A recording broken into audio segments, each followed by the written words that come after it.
I've been told by everybody up on this roof that they're all off the roof. I am on the roof of exposure 4. Got fire through the roof of the 5 million in the entire rear section. Now remember, given the payday, has he been accounted for? Okay. 610B. That was the mayday. 610B. I'm here. We got a fire. 1.5-story, single-family dwelling. Fire shown from the 2nd floor. Give me a second alarm on this. Coming up to the top floor. I got people hanging out the top floor windows with a baby. Commercial building. A lot of fire, a lot of smoke. Go ahead and strike a 3rd alarm on my orders on this. Got people on the front fire escape here with windows vented below them. We need somebody up there. Yeah, let them know we got a job. I'm pulling up now. 2nd alarm, I got a 1-story single-family frame. Heavy fire showing from the attic. So we're using all hands. We got 1 line stretch, fire on the 4th floor, 2nd line being stretched. Primary searches are underway. Hey, welcome back to another Old School podcast. I'm Rick Lasky, and I'm sitting with my buddy John Salka. We are in Somerset, New Jersey, for a company officer academy. Great group here. We've got I think another full room tomorrow, John. In fact, this one is about 90% volunteers. I guess we're in Franklin Township, which there's, I think, 4 different districts, 4 different companies within that district. I think they're like District 1. The Elizabeth Avenue Volunteer Fire Company and Chief Arthur Scott coordinated this to get us out here. And great group of guys and gals, and looking forward to a great next couple of days. Absolutely, starting tomorrow morning, and so we're here the night before, and figured we get one of our old school podcasts out there. We got a couple of great topics we've been bouncing around, and we're ready for another one. Hope you are too. Well, we drove by their firehouse. Drove by that nice Beautiful, firehouse. beautiful place. Nice firehouse, and said it's always interesting to see how different departments are set up. Volunteer career, like whether it's battalions or in this case districts within a particular township, and how they'll make it work. And the chief was sharing with me how they each have their own specialty, which is nice, because rather than trying to be all things to all people, they're like Louisville. We used to focus, we did a lot of stuff, but we really focused on our dive team. Nobody, I'm just, they handled dive like nobody else, like nobody's business. And Capel was always the collapse rescue and confined space team. And it just, Flowermont had the air and lighting unit and along with Highland Village, and everybody kind of special. So you're investing your money in good ways. Right, and you're not duplicating services or equipment or apparatus at the cost of a couple $100,000 a piece. A better use of the citizens' relief monies. Yeah, exactly. Instead of everybody trying, and then they try and keep them motivated. Because everybody's got a hazmat team. Everybody's got this. It's like there aren't that many calls to keep your guys and gals enthused and into it. So another great place. Great to be for me back in New Jersey. I know it's just across the water from you. Short trip. Hey, you know what? All the years you and I met in the early '90s. We started the Save It Home program. You started the Get Out Live program, and when we started teaching together in like '96 at FDIC after Penwell, now Clarion bought it. We actually, the first year we were standing next. We actually right next to. Remember, I had my program at my guys. You had your program, and it was supposed to be 50 students. 50 students. It was like 100 and 100, and there was like only 2 of them that went to other venues. We just switched groups. So the next year we said, right, we told the advisory board that we were on, let's just keep all the students and we just switch our groups at lunchtime. And then we were like 250, 280, 270. Ridiculous. Well, it was all good. It was great. One of the areas, maybe we could talk about it on this particular episode, it was very much debated for the longest time, was the ladder bail, whether you should do or how dangerous, blah, blah, blah, blah. You know what? I've said forever, I think I even wrote it in my Pride and Orchard book, I could hurt myself with a sledgehammer if I try hard enough. You want to do stupid stuff, and you don't, when you train, you need to take care of each other, you need to prepare, you need to protect your people.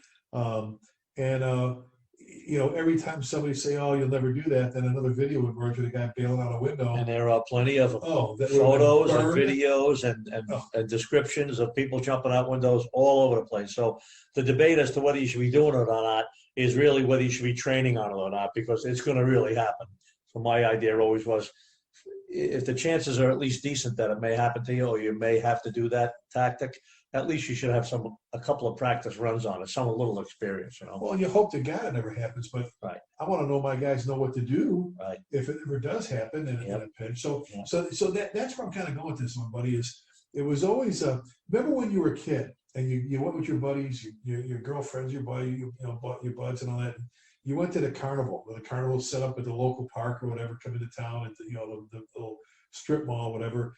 And you got on that one ride. It's it looked like a boat or a ship that you would go all the way like up, and sometimes back and forth, and you actually would go upside down. And if you were standing on the ground, you would get pelted with quarters and dimes and nickels and pocket knives and stuff, and all kinds of things would fall out all over the place from the kids on the rides and the adults. Well, I remember joking with you. It was the same thing when they would do the ladder bail. When they would do ladder bail and end up upside down, you'd very quickly understand just what everybody had in their turnout gear, their bunker pants, coats, in their pockets, whether it's the pockets on your bunker pants or your bunker coat or whatever, because we were getting pelted with tools and crap and stuff, and some of the stuff had nothing to do with the fire service. Right. What do you got this in there for? So you know what? Let's talk about that. Let's talk about. We'll write this one down. How about we call this one "What's in Your Pockets"? All right. And let's talk about that, because that was always interesting. It was like, and there's been a couple of times where we had a little counseling session. We get a young guy or gal for the side. So, okay, let's go through this big pile of stuff here. Right. Okay. So what do you use that for? What's that for? What's that for? What's that for? What's that for? You talk about a counseling session. My buddy Richie Chiamonte, who was one of my instructors, when we were doing Get Out Alive all over the country. I mean, we did it obviously together at FDIC, but like you were out there, we were out there as well doing Get Out Alive all over the place. And one of the things he started doing was he would gather the crew that was about ready to do the ladder bail and the rope slide and the room orientation, all those things. And the first thing he'd do was sit them down outside and everybody, okay, take your coats off, take your helmets off, everybody squat down with you and talk a little bit. And one of the first things he would do was say, okay, empty your pockets. Empty your coat pocket in front of you and empty it, if you got the pockets on your pants, which some folks do and some folks don't have the side pockets. Almost like going through TSA nowadays. That's right. And everybody would empty their pockets, both the pant pockets, meaning the bunker pants, and the coat, turnout coat pocket. And we had a gigantic collection of stuff, some absolutely necessary that we were so happy to see, some absolutely ridiculous that we can't figure out why the guy was even carrying it. And and some guys were overloaded, just like anything else. Just like when you see a guy's car or a guy's locker, right? The guy that had a locker that you couldn't get anything else into is the guy that had the big full pockets too. The hoarders. Right. That's what we should have called this show. Yeah, pocket hoarders. Yeah. But it really was amazing, and there were some absolute necessities, right? I mean, obviously everybody has to have a pair of fire gloves to fight fires. And I've always said you have to have two. You have to have two pairs of gloves. There's no way you can go and fight a fire with two single gloves. You got to have another pair somewhere, tucked in whatever pocket as you choose for whatever reason. And we'll talk about that as we move on here. But a second set of fire gloves, not your rescue gloves, not your HERS tool gloves that you keep in your pocket in case you get a different kind of a job. But I was always adamant about that. You drop one glove while stretching a hose or while, separating your tools to force a door. All of a sudden you're down to one glove. Now you got to, And nowadays, like I have on my gear at Wichita West, I've got one of the glove keepers I've had for years. Hanging right there. Snaps right there. I don't even have to put my gloves in my pockets. I just pull the Velcro. I got both my gloves so I can have a second set in. And they're the only ones that are in your pocket. And never have to touch them unless I absolutely need them. Absolutely. Or I have those extrication gloves, maybe on one side and the other gloves on the other. I'm not saying don't carry extrication gloves. I'm saying you need to have, you need to have a separate set of fire gloves with you for sure. And where you carry them, I always found it easy.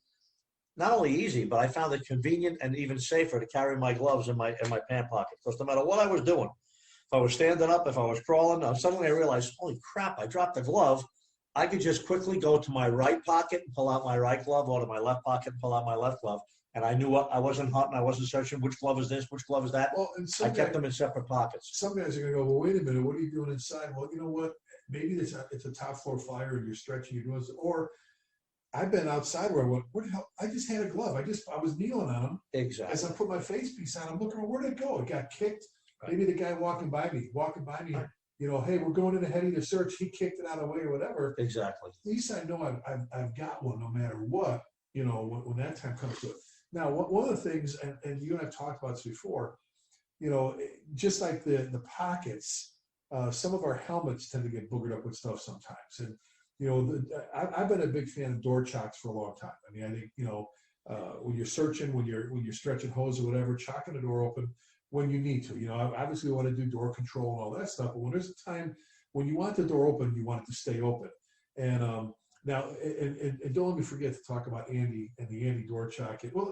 We'll actually talk about that right now, because a lot of guys, on their helmets, whatever. I've always said the fancier the door chock or the hinge pin chock, the little hinge pin holder, for the fancier it is and the more money you spend on it, the less like you're there to leave it in the door when I've seen guys put it in there and then they're done and they pull it out to go somewhere else. Well, what about the last guy? So if the ones I've seen, John, that are all painted up and all really beautiful and nice and all that stuff, unless you're turning it into a possession rather than just a little tool or a little disposable chock that you can just walk past and forget about and pull another one out. And we used to say, go back to the firehouse, get that 2x4, get a box, a cardboard box in the back of the bay with your circular saw, just go zing, zing, zing. Even though it's probably going to cost you $10 now for a 2x4. Yeah. And you could fill up a box of, if you leave them, if you lose them, who cares? We always had a box of chocks right on the back toolbox, and you just put the fresh one up after a job because you knew the other one was gone. And I know guys that would grab scrap lumber. They'd see it laying there. A half of 2x4 or 4-footer cuts a lot of door chocks. So that being said, I used to keep mine. I used to keep one in each one of my pants pockets. Now you mentioned I used to keep it in each one of my pants pockets on my bunker pants. So if I'm laying on my left, I can grab it to my right. If I'm laying on my left, or my right, I can grab it to my left. But before I move on, Andy did something. You talked about Andy before. Yep. That Andy was always not in an OCD way, but he was always trying to figure out how to make something work better. He was always thinking. He was always thinking. Yeah. Always thinking. What a great guy. And he's still teaching people. Look, we're going on 20 years and since we're talking about it right now. 9/11, and he's still teaching firefighters. But he did that right where he took the door chock, and in the center of it, he took the little grinder or whatever you do, just in the ball, and would just notch it. Took a little bit of the fat out of the middle. So instead of sliding underneath the door, and I've seen some guys they put it underneath there without putting their foot there or holding it and pulling the door against it, so it's tight, because they don't do that. And the door slides closed. Well, the next guy that bangs the door, it pops out, and then this one he could stick that door chock in the door jamb, in between by the hinge, like on top of a hinge. Right, on top of the middle hinge between the door and the jamb. And turn it sideways, and it would lock in place. Right. Normally you wouldn't be able to turn it sideways because the chock is just too fat.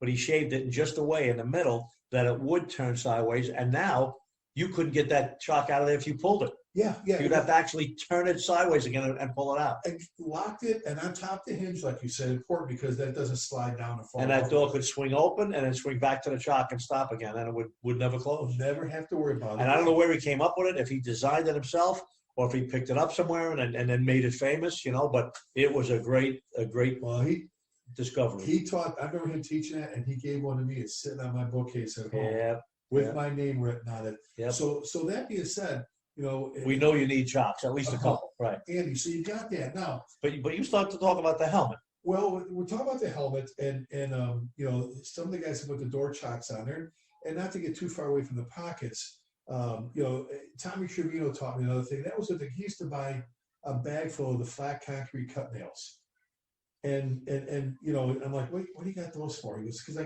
buy them for like 75 cents back then, and he says, you always tell the guys that don't use their door chocks a lot, because the rubber band on their helmet, when they go to pull the door chock out, their rubber band falls off their helmet or off from behind it. Right. If they have it on front, because they haven't pulling it out.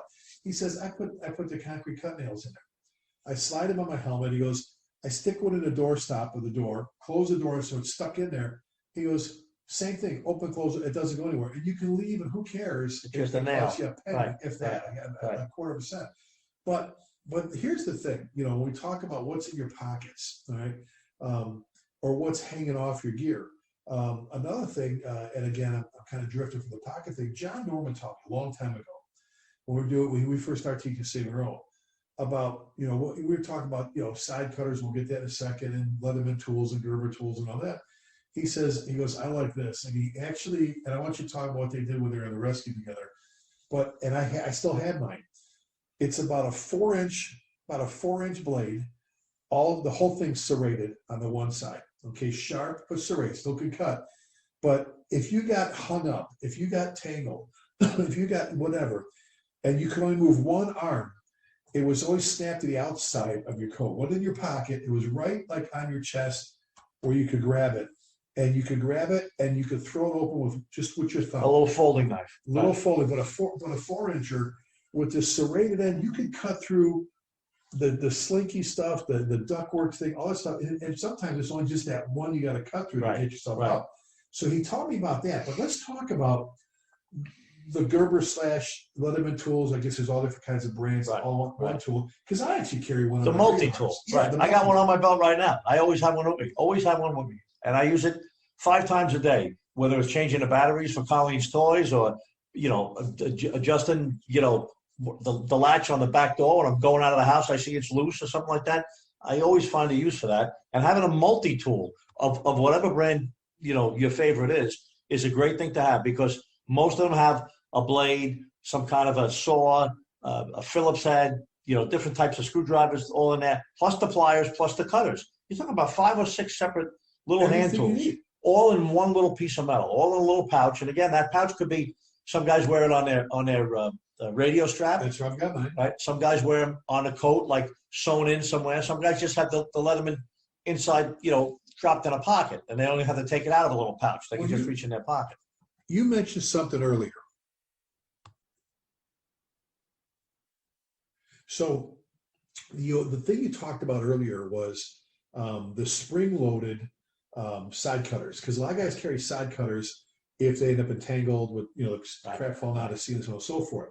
And I think that's a really good point, the spring-loaded ones, because if you can only get if you can only get one hand out. Right. And a lot of guys are carrying some kind of wire cutter, side cutter, in case they get tangled up, whether it be a cable wire in a hallway, or it could be the electrical wire from somebody's big gigantic collection of extension cords and their televisions and everything else. All of a sudden you're tangled up in it, right? You can cut through all of that stuff. But if you jam it closed, and it either gets not caught or pinched, but it just closes and cuts. Now it's closed. You release it, it stays closed. It doesn't pop back open. You're gonna have to get another hand on it, or you're gonna have to grab one of the handles and pull the other handle open to recut, to do more cutting. And they make plenty of them, and they're more expensive, of course, but you can get spring loaded. So when you release it, it opens right back up again. You can cut another one, and it just keeps opening back up, which is the way to go, because we're operating in the dark and in the heat and hazardous conditions. It's going to save yourself some time. Well, and you mentioned like the Leatherman or Gerber tools or multi-tool. The nice part about that is when you open them up, it's almost like spring. It's wide open like that. But the problem is most of those take 2 hands. I like mine, but they take 2 hands to open them up. Right, for the cutter part, yes. But all the other tools makes up for the difference. So you might even have a Gerber tool or a multi-tool and have a separate heavy-duty cutter with a bigger blade on it and rubber grips on it that you're going to use as your cutter, even though the multi-tool has the cutter on it. So it's not like you're carrying too much there, because you're going to get all your screwdrivers out of it, your saw blade, and all sorts of other stuff too. Well, and I think some of when we talk about what's in your pockets, what do you have in your pockets, I know a lot of guys that work in the high-rise districts or the multi-family dwelling, districts where you have a lot of those, where you're out into the hallways with the self-closing doors and with the lock, that help protect the residents so people can't get in back, off a common stairwell or whatever. With the inner tubes, I thought this was always kind of cool. You saw them made out of plastic later, but that did nothing more than you had a hole cut once. That was like a rectangle strap. You pulled one over one doorknob, you pulled over the doorknob, and the latch couldn't latch the door. Or just a loop. So you take a truck tire and you cut it into slices, and now you got this round 6-inch loop of rubber. You put one side around one doorknob, and then you put the other side around the other doorknob, and again, it's tight against the latch of the door, and it's not gonna close. Exactly. Something I want to bring up before I forget about it, totally separate from forceful entry or chocks or doors or nails, is when I was a captain of 48 engine, I carried a little cheap plastic adjustable fog straight stream nozzle, like the kind that you find on the standpipe in a hotel, Right. the one that they have on there for the civilians to Right. use. I had one of them in my pocket, very light, very inexpensive. If I lost it or it got broke, I wouldn't care. But I had that with me because we always use, FDNY, we only use smooth bore nozzles off standpipes. We don't use adjustable fog straight stream. There is no fog stream available in a high-rise building on a standpipe.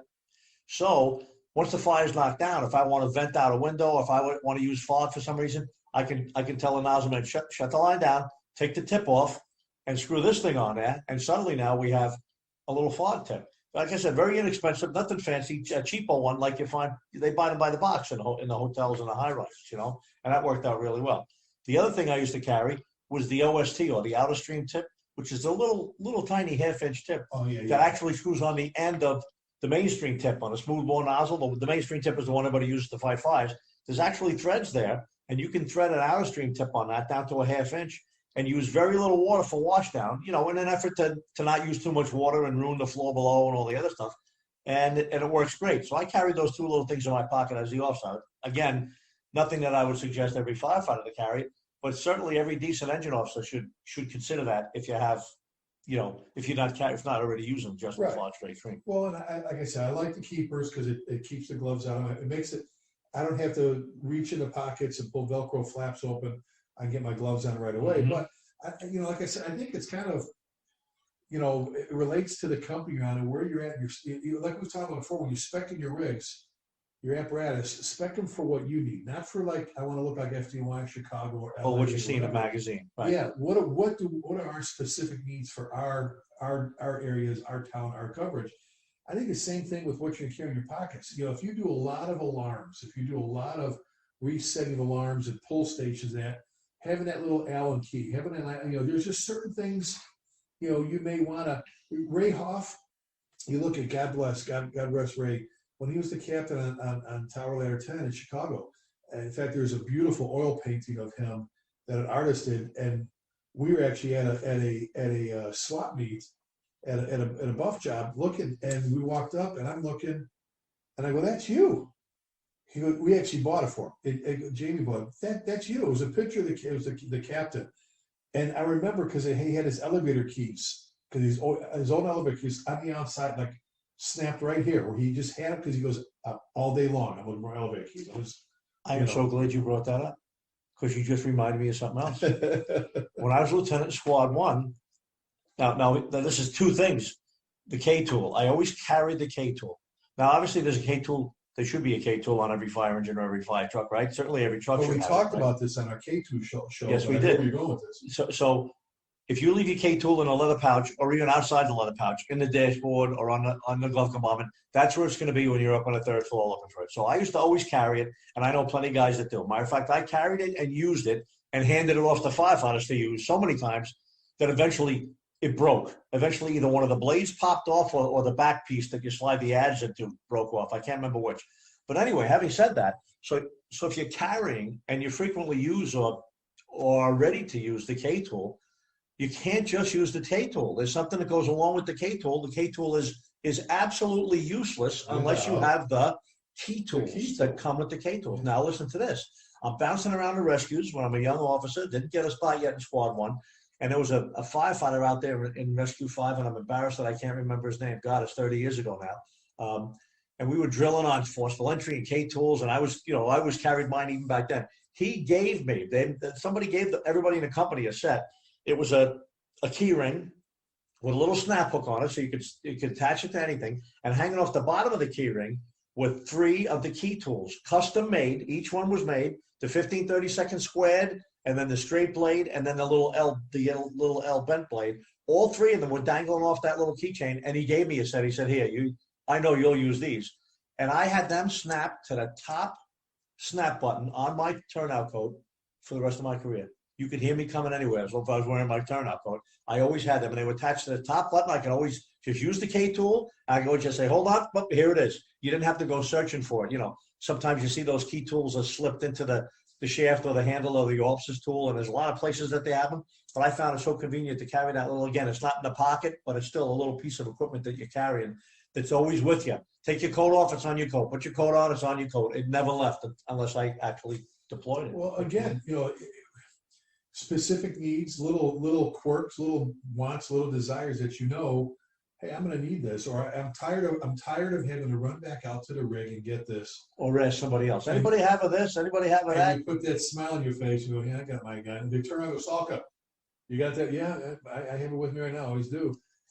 So, and one thing we didn't bring up that I want to make sure I don't forget is either a personal rescue rope or a personal little, like a lot of truck guys carry the utility rope. They got a small, just with a figure eight on each end with a little snap. A decent rope, not a piece of crap little manila rope, but a decent rope. Yeah. But not a dedicated like life-saving rope or something with a self-closing D-ring that you could throw off to the side and hoist up a nozzle, drag something out. Or and I remember videotaping this in Brooklyn when it was a 235 engine with your friend John Cullen. One of the truck guys, the roof guys, with his Halligan with the little chain link. Yes. Snapped it on there and was thrown over the side. You throw that Halligan like you're trying to throw it across the street. And when it gets to the end of the rope, which you pre-measured before you threw it, that slams through that window like it came from an airplane. I watched him, and I know he lowers it down to the window. He looks over and holds that spot. Steps on it. Yep. Steps on it so he knows. Pulls it up, has it, like you said, throws it, smash, and 1, 2, 3, boom, boom. And I went, so again, whether he's using that rope for that or he's using it to hoist a tool or from floor to floor or tie up a mattress after a mattress fire so it doesn't keep reigniting while you're getting it out of the building. I mean, my gosh, there's so many. Here's a question for you, and I have the answer just in case you don't come up with it. What's probably the lightest tool you could carry, and it's a forcible entry tool, and everybody should have one, and you could wear it in your helmet. I'm trying to think because right now I was getting ready to talk about webbing, all right, yeah, we're talking the shove knife. Yep, a little shove knife. That's right. I had two. I had one that you can buy the one from Firehooks. Yeah, it's got the little plastic handle on it. It's like a Slim Jim for getting in a. But it's just very short. Yeah. Or another John Norman trick, you could cut on a tin, cut yourself a little like 2-inch or 3-inch piece with an end with a notch and all that, and then wrap it with electrical tape, whatever it is, so you can cut yourself. Right. If you're a cheapie. And you can slide in. You're a cheapie, and you can slide in there. And just enough to get me on a poop to pull. Still works great on lots of residential, lots of house locks and stuff like that. Still works great. But back to those doors, and that may be the difference between you getting burned up with the guys in your department reaching with their fingers and trying to get out with the door closed on them. Yep.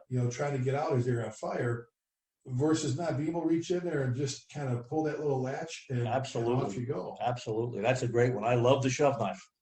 It's the old credit card trick that people used to, criminals used to do. Yeah. Well, I mean, just. Think about, and there's probably more, the guys could be listening to this and they're going to go, yeah, I carry this and I carry that. I guess if we're gonna send a message, it would be specific. Be specific. Make sure it's a needed thing in your pocket, right? And that you're not the hoarder pockets. Right. Well, you're not becoming a mechanic. When you get 20 sets of tools on you. The other thing you got to think about is where am I carrying these tools? Because like not the shove knife, but let's say the multi-tool and things of that nature. The multi-tool is not necessarily an emergency tool that you need at the last minute. Your gloves might be, the shove knife might be. Side cutter. Exactly. But some stuff you can have in your coat pocket, and when you get to it, you get to it. A tool we haven't mentioned yet that I never went without was a little adjustable wrench. Right now, you don't want to have 10 different open-end wrenches in your pocket. Like I said, you're not a mechanic, but there's 1,000 things like gas leaks and plumbing emergencies and stuff like that, where you're going to need different size wrenches. And at least if you have if you have an adjustable wrench that slides open and close, you can at least adjust it to different sizes and tighten down a thread on a faucet for somebody who's, sink or tub is leaking, or an outside pipe that needs to be repaired, or whatever it is. Maybe get into somewhere. Maybe you got to take the bolts off of a fence to get in somewhere, but it's not a dire emergency where you're just going to cut it with the saw. So an adjustable wrench is a nice thing, but again, that's not something you should have to get in urgently. That can be tucked into your pocket somewhere in a little pouch with, 1 or 2 other little things. And again, we're talking specifics here You don't want to be dragging your bunker pants or your coat around with you because you have so much crap in them. And I guess that, we started off talking about that, the carnival ride with, I mean, and it was kind of comical because you hear everything hitting the rungs on the ladder. So they do a ladder bell. Ching, bang, boom, boom, ching, bang, and you look and you go, and some of you go, okay, you lost your cutters or you lost this. Then you go, what is this? What are you doing with a pair of scissors in your pocket? You know what I'm saying? Like, I mean, so what are we talking about? We talked about a chalk. We talked about the K tool. Talked about the key tools for the K tool. Second set of gloves or your rescue gloves. Right. Second pair of gloves or a utility rope, a adjustable wrench. You said the shove knife and then shove knife. A single blade, maybe a serrated blade that you hang out. Yeah. We looked at 7, 8, 9 different little tools here, which is, you got a bunch of pockets too, right? You got at least 4 pockets, 2 on a coat, 2 on a pants. You divide stuff up into the different places based on their accessibility. That's we don't need 20 items. If you come up with 20 items, there's a good use for 20 items, but you just can't carry 20. Well, and again, I'll say one more time, where are you at? What are you riding?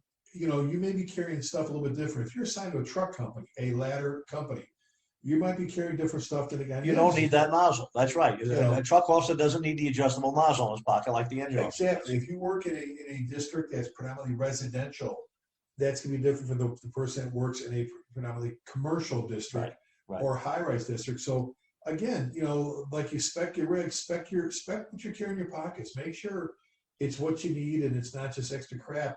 First of all, it's probably going to get in the way when you need something important out of your pockets to get out. It's going to be like, oh, I don't need this. Oh, I don't need this. Mary Poppins. Oh, look at this. Pull everything out of the bag, instead of what you need. So, golly, and I'm sure we missed some stuff. But I know we have, but they'll let us know. It's what a good topic. What's in your pocket? So good thing. You know what? This is a good for the company officers that are dialed in when they sit down at roll call or on the floor roll call, or they have their talk there. They go. Or they're just having coffee at the kitchen table, like, hey, all right, here's a question for you. What do you got in your pockets? Right now, what do you have in your pockets? And it's like. And the new firefighters, new young recruits or probies, trying to decide what to carry. It's not policy. It's not like department policy. You must carry this, this, this. Right. So everybody makes some personal choices, and hopefully this episode will go a long way in helping somebody decide maybe what they need or what they don't need or what they should carry or not. Obviously, young, new firefighters should be talking with the senior folks that they work with and the officers that they work with for ideas on that? Well, another back to the basics. It may seem pretty basic, but it's pretty important. And it'd be pretty important for you when you get jammed up and you need something right away. So absolutely. Another good topic. Well, hey, great. Another good one.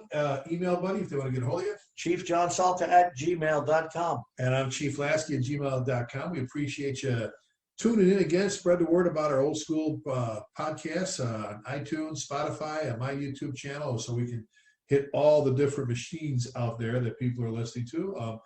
We hope we get to see at FDIC or at one of our conferences across the country. We ask you every time we do one of these shows and when we end it to please keep the men and women, armed forces in your thoughts and prayers. We appreciate you. Be careful, be safe, and God bless you.